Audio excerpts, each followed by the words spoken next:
이랬던 미국이 이제 서비스 산업이 아니다. 높은 관세를 무기로 들고 나온 것이다. 바로 얼마 전까지 관세를 없애자는 주장을 극렬하게 주장했던 나라가 갑자기 태도를 바꾼 것입니다. 중요한 것은 그 이유를 파악하는 것인데요. 미국은 고관세를 나중에 협상카드로 쓸 것으로 보입니다. 관세를 낮춰줄 테니 내가 원하는 것을 들어달라고 말입니다. 결국 트럼프가 원하는 것은 관세가 아니라 달러 기술통화 체제의 경제적 비용, 전 세계에 전가하고 싶은 것이죠. 특히 중국에 포화가 쏟아질 것으로 보고 있는데, 이미 알고 있는 것처럼 중국은 그렇게 호락호락한 나라가 아니기 때문에 갈등이 좀 되죠. 트럼프가 이러한 생각을 바꾸지 않는 한 세계 경제는 그 어느 때보다 혼란스러운 시기를 맞게 됩니다. 자, 트럼프가 진짜 원하는 것. 미국만 피해보는 달러 체제의 종식과 마라라고 체제의 수립. 마라라고는 자기 별장 이름이잖아요. 또 거기서 하겠다라고 하는 거예요. 제가 볼 때 프랑스의 역사학자 베르난 브로델은 역사적 사건을 그것이 영향을 미치는 시간을 기준으로 이벤트라고 하죠. 홍종꾸띠르, 그 다음에 롱디레 구분합니다. 기간이 가장 짧은 이베누망. 이게 사건을 그게 영향을 미친 시간을 기준으로 구분하는 건데요. 이래서 한 30년 정도. 홍종꾸띠르는 한 50년 정도. 마지막 롱디레는 말 그대로 가장 깁니다. 한 100년 정도 되는 거죠. 이런 측면에서 볼 때 전후 국제경제 질서를 제도화했던 1945년 브렌트 우주 체제는 금 달러 태환 제도가 종식되고 달러가 기토에서 출발한 1973년 8월 까지 보면 약 한 30년 정도 수명을 가진 것으로 풀어집니다. 이제 브렌트 우주이라는 서구 주요 국들의 국제경제 질서 제도는 30년 가까이 를 넘기고 역사에 들어 사라진 것입니다. 물론 새로운 국제 경제 질서가 옛것을 대체하지 못하고 약간의 변형을 거쳐 지금까지 지속되고 있기 때문에 완전히 수명을 다했다고 보기에는 약간의 무리가 있긴 있죠. 이 얘기를 꺼내는 것은 이제 그 수명을 다하는 순간이 거의 가까워졌다고 보기 때문입니다. 이런 역사적인 사건을 만든 사람이 바로 트럼프네요. 이제 우리는 얼마나 버틸지 모르는 하나의 사건, 트럼프의 시도가 제도화되는 역사적 순간을 맞이하게 될 것이라고 봅니다. 무엇보다 트럼프가 원하는 것은 전후 국제 질서의 가장 기본적인 합의인 달러 패권 시대의 종언입니다. 물론 트럼프의 달러 패권 종언은 달러가 보유하고 있는 모든 특권을 내려놓겠다는 것은 아니고요. 권한은 보유하되 경제적 비용은 혼자 떠하지 않고 전 세계 모두에게 분담시키겠다라는 것이 핵심이죠. 그래서 물론 달러 디지털화 지위를 통해서 미국이 얻었던 권한은 그대로 유지하겠다는 생각입니다. 자, 트럼프를 그랬는데 구체적으로 무엇을 통해서 이걸 확인할 수 있을까 싶으면 지금 백악관 미 경제자문위원회 스테펜이라고 있지 않고 스티븐이라고 있습니다. 미란의 보고서 글로벌 거래 시스템의 구조적을 위한 지침서 유조 가이드 참고서 정도 되겠죠. 작년 12월 달에 이게 발간하고 약간의 소요가 있었는데 정작 지금 이제 한참 관심을 가지게 됐다고요. 봅니다. 특히 이번 달 들어가지고 관심이 많습니다. 미란에 따르면 현재 달러 디지털화 질서는 미국만 손해보는 상황이다. 일방적으로. 따라서 미국도 자신의 이익을 지키고 더 이상 손해보지 않겠다. 그래서 우선 달러 디지털화 것인데요. 물론 달러 기술통화 질서가 어떤 구조로 작동되는지 한번 보도록 하겠습니다. 먼저 가장 간단히 달러 기술통화를 정의해 보도록 하겠습니다. 달러가 기축통화가 된다는 것은 모든 국제 거래에 달러가 활용된다는 의미입니다. 가장 단순하게 정리하는 거죠. 그 외에 화폐로는 국제 결제 대금을 취급할 수 없다. 가장 단순한 정의지만 이 속에는 매우 복잡한 운영의 원리와 이해관계가 포함되어 있다. 달러가 서로 다른 나라 사이에 거래 수단으로 활용되기 위해서는 미국 위의 나라를 또 충분한 달러를 보유하고 있어야 됩니다. 너무 상식적이잖아요. 그렇죠? 내가 달러를 거래하려면 나한테 달러가 있어야 되는 거잖아요. 근데 그게 아주 독특한 아이러니를 낳습니다. 그렇지 못하면 거의 상품 거래가 되었든 금융 거래가 되었든 거래가 성립하지 못합니다. 너무나 당연한 소리죠. 그렇죠?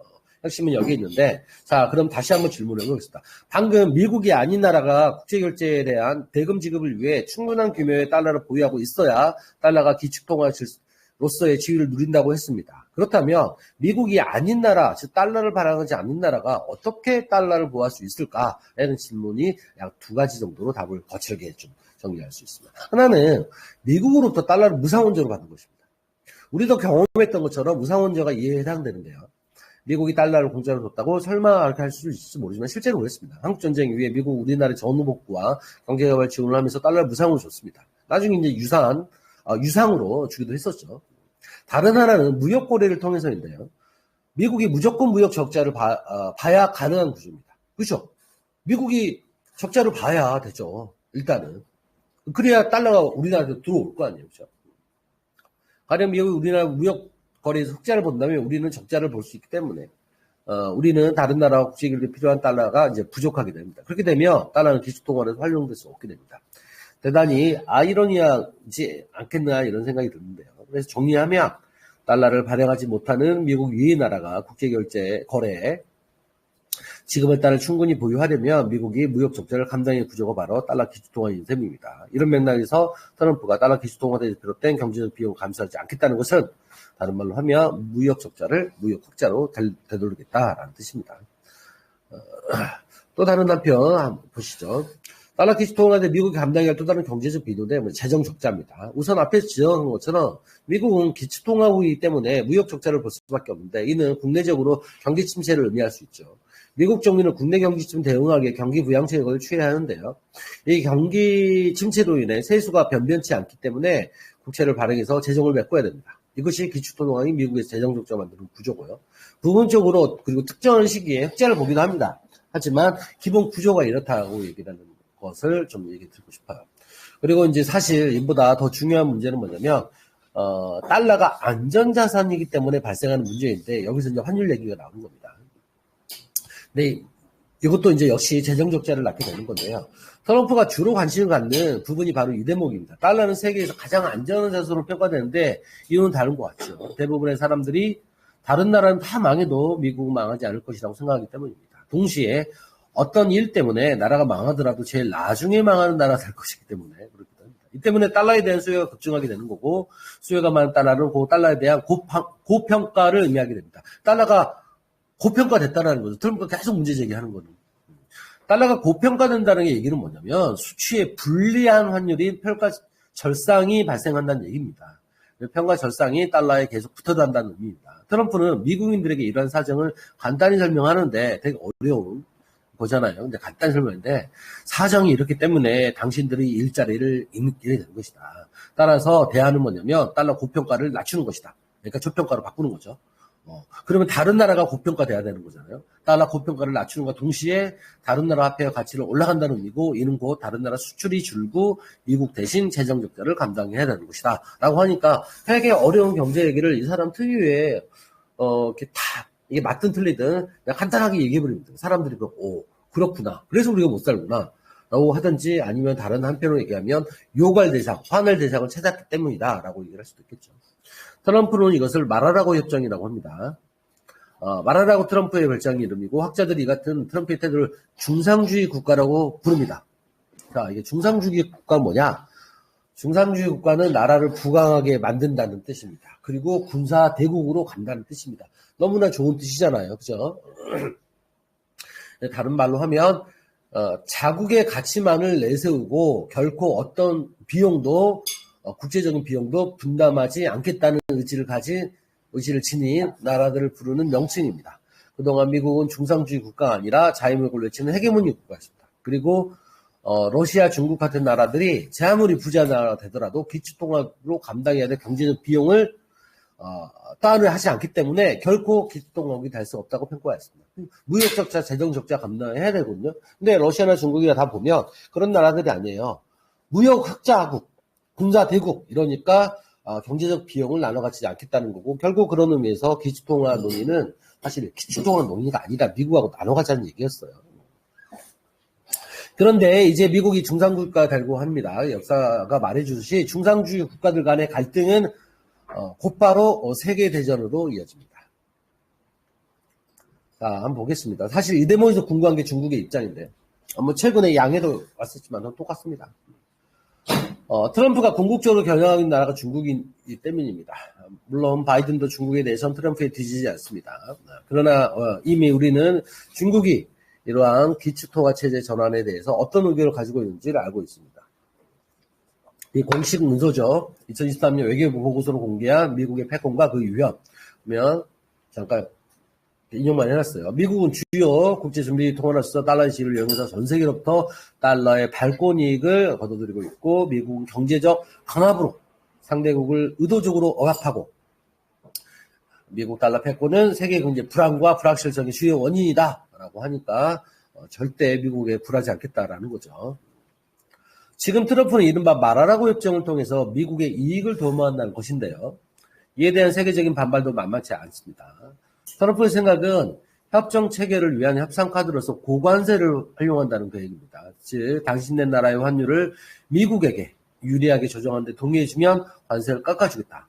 만일 그렇게 하지 못하면 미 국채를 매입할 때 프리미엄을 붙여서 살 수밖에 없게 만들겠다. 예를 들면 100년짜리를 무이자로 강매하겠다. 뭐 이런 생각도 신문에 쭉 나왔죠. 현 미국 대통령 경제자문위원회 스티븐 미라는 이렇게 설명한다. 미국 납세자들이 부담하고 있는 달러 부채의 부담을 외국 납세자들에게 전가시키겠다. 관세 카드를 쓸 것이다. 미국이 지켜주고 있는 방어권 우선이라는 당근 정책도 활용할 것이다.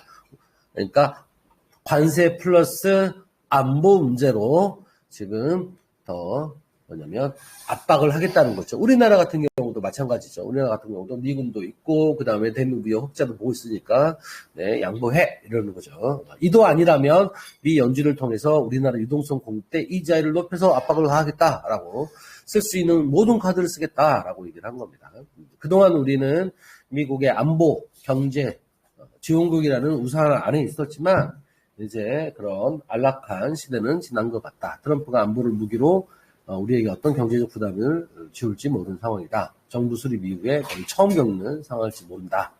뭐 무엇보다 지혜로운 정책 리더가 필요할 것 같다라고 해서 이렇게 짤막하게 썼습니다. 이게 이제 지금 우리가 한 10분에 시작했나요? 약 4시 반까지 끝내주시면 돼요. 네. 그러면 계속 지루하니까 한 5분에서 10분 정도 더 하고 중간에 잠깐 쉬도록 하겠습니다. 계속 하시면. 이게 이제 원 발표를 이제 김장미 동축께서 올려주신 건데요. 달러 지배체의 폭력과 브리스 화폐 동맹입니다. 자.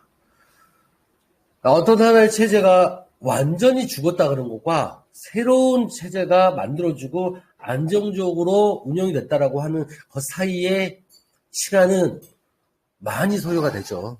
많이. 예를 들어서 이렇습니다. 그러니까 새로운 게 안 만들어지면 그 공산당 선언에도 유명한 말이 있잖아요. 투쟁하는 두 계급의 공멸 이후에 새로운 게 드러나지 않으면 야만의 시대를. 예를 들어서 그러니까 유럽 같은 경우는 뭐 그리스 로마 망한 뒤에 약 500년간 야만의 시대, 그러니까 우리가 얘기하는 뭐 반지의 제왕, 마법사들 이런 시기를 겪게 되는 거잖아요. 새로운 생선 아직 등장하지 않고.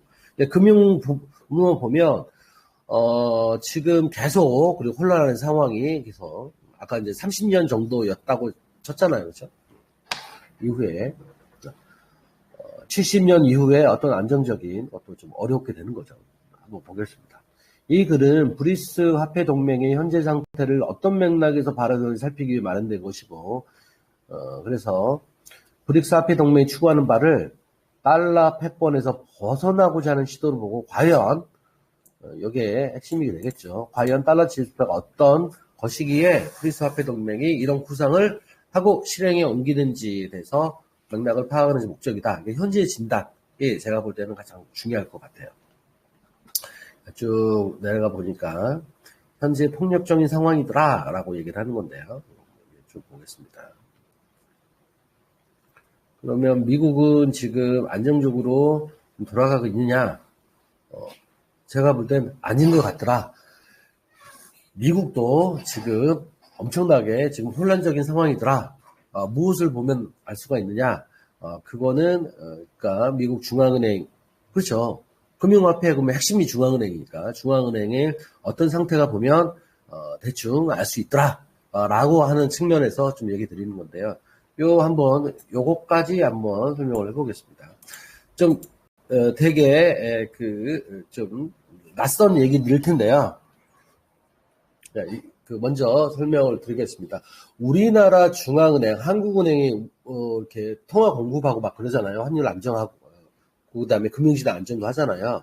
모든 기관들은 설립 이념이라고 있거든요. 가장 중요하다라고 하는 거죠. 우리나라 중앙은행의 설립 이념은 물가 안정, 금융 안정입니다. 그러면 미국 중앙은행이 연준의 설립 이념도 있겠죠. 미국 그 연준의 설립 이념은 미국 연방준비법에 따라서 물가 안정, 고용의 극대화, 그리고 미장기 국채 금리의 안정, 요 세 가지거든요. 근데 지금 얘기하는 거는 뭐냐면 1913년 연방준비법이 만들어졌을 때 그때 얘네들이 원하는 게 뭐였냐라는 거예요. 설립 이념이. 근데 그거는 우리가 지금 한 거는 완전히 단판입니다. 하나는 뭐냐면 요거요. 진성어음의 안정적 유통. 진성어음이라는 거는 리얼비라고 얘기하는데 상업활동을 통해서 만들어진 어음입니다. 그러니까 내가 집을 지을 테니 너가 낙과 망치 시멘트를 다오. 근데 돈을 지금 당장 못 주고 3개월, 6개월 후에 줄게. 어음을 하나 끊어주잖아요. 근데 그 어음을 진성어음이라고 부르는 거예요. 근데 반대로 유통어음이라고 하는데 유통어음은 뭐냐면 그냥 실물 경제할 때 상업활동에 기반한 어음이 아니라 내가 누구 꽂았으니까 갚을 거야. 그럼 어음 띄워줄게. 그거거든요. 근데 당시 미국이 농업국가에서 이제 뭐가 되냐면 이제 탈바꿈을 해야 되잖아요. 근데 상호발동을 해야 되는데 은행들이 요 진성어음을 그 좀 막 끊어주고 인정을 해줘야 되는데 요걸 인정을 안 해줘요. 그래서 어떻게 되냐, 미 전역에서 진성어음을 은행들이 좀 원활하게 활성화될 수 있도록 해달라. 요거 이제 미 연준의 미션인 거예요. 설립 이념인 거예요. 우리 한국은행 설립 이념인 것처럼. 두 번째 뭐냐, 은행 인수어음은 요거는 지금에도 많이 쓰이긴 하는데 요거 뭐냐면 얘가 국내적인 상업활동의 활성화를 위해서 만들었다면 요 BA라고 하는 은행 인수 어음은 뭐냐면 무역할 때 쓰는 거예요. 그러니까 무역거래에서도 안정적 유통, 이 두 가지거든요. 그래서 요걸 가서 뭐라고 하냐라고 하면 리버스 버지스주의라고 이렇게 하게 됩니다. 그래서 맨 처음에 13년 만들어지고 20년대 대공황 있기 전까지는 요게 핵심이었어요, 사실은. 그래서 어떻게 하면 미국랑 경제를 부흥하기 위해서 금융이 생산적으로 지원을 할 수 있을까라고 하는 거에 골머리를 섞었던 거죠. 그죠? 지금하고는 완전히 좀 다르죠. 그래서 등등등 이렇게 쭉 그랬구나 라고 하시는 정도만 하면 됩니다. 근데 이제 그 13년 있다가 53년, 우리도 한국전쟁 53년에 끝나죠. 그래서 근데 미국이 51년, 53년도에 연준이 큰 변화를 갖게 됩니다. 연준이 큰 변화를 갖게 되고 그 변화의 직접적 원인은 한국전쟁 때문이에요. 한국전쟁이 일어나가지고 51년에 참전을 해야 되는데 미국이 국채를 발행해야 되거든요. 전쟁비를 마련하기 위해서. 근데 국채비를 좀 낮게 했어요. 국채금리를. 그러니까 미 연준 애들이 반발을 한 거예요. 정부에서는 빨리 해가지고 전쟁에 참여해야 되는데 반발을 한 거거든요. 그래서 다 불러 모았어요. 야, 그러면 되느냐? 라고 했는데 돌아가서 신문에다가 우리 한국전쟁에 안정적으로 참여하겠다. 국채 발행하고 했다. 근데 미 연준에서 뭐라고 그랬냐면 아니 우리 그렇게 합의한 바 없는데 그래 난리가 나고 한국전쟁으로 참전해야 되는데 등등등 해서 이제 문제가 발생하죠. 근데 결국에 이제 합의를 하게 되거든요. 합의를 하게 되는데 우리나라는 우리나라는 사실은 민주주의 국가이기 때문에 의회가 국채 발행을 승인해주면 연준은 반드시 중앙은행이 따라야 된다라고 하는 게 민주주의 국가다. 다만 조건이 하나 붙어요. 이게 국채라는 게 금리가 있고 이건 금융시장 상황이니까 국채는 사줄게. 대신 뭐냐면 그 금리는 우리가 결정할 수 있게 해줘. 라고 이제 합의를 보는 게 1951년에 합의를 보는 게 이제 금융하는 사람들 되게 유명한데 뭐라고 하냐면 재무부 연준 합의입니다. 그리고 이거를 미국 주류경제학자들이 뭐라고 평가하냐? 미국 중앙은행의 독립의 최초 사례다라고 얘기를 합니다. 중앙은행 독립은 이런 거죠. 중앙은행 독립은 국채는 사주긴 사줄게. 민주주의 국가니까. 근데 금리는 우리가 결정하는 거야. 절대 그 정치권을 상하지 마. 라고 하는 거거든요. 근데 그 사람들이 잘 모르는 부분이 있는데 여기서 아주 특이할 만한 사건이 하나 일어납니다. 재무부하고 연준하고 대통령이 야 니네 협상해 합의해 라고 해서 합의를 했잖아요. 근데 합의를 했는데 그 재무부 쪽의 합의 대리인이 사실은 그 재무부 장관이 되는데 약간 안과 수술을 해가지고 못 나와요. 그래서 다른 사람이 하나 나오거든요. 그 사람과 연준이 합의를 한단 말이에요.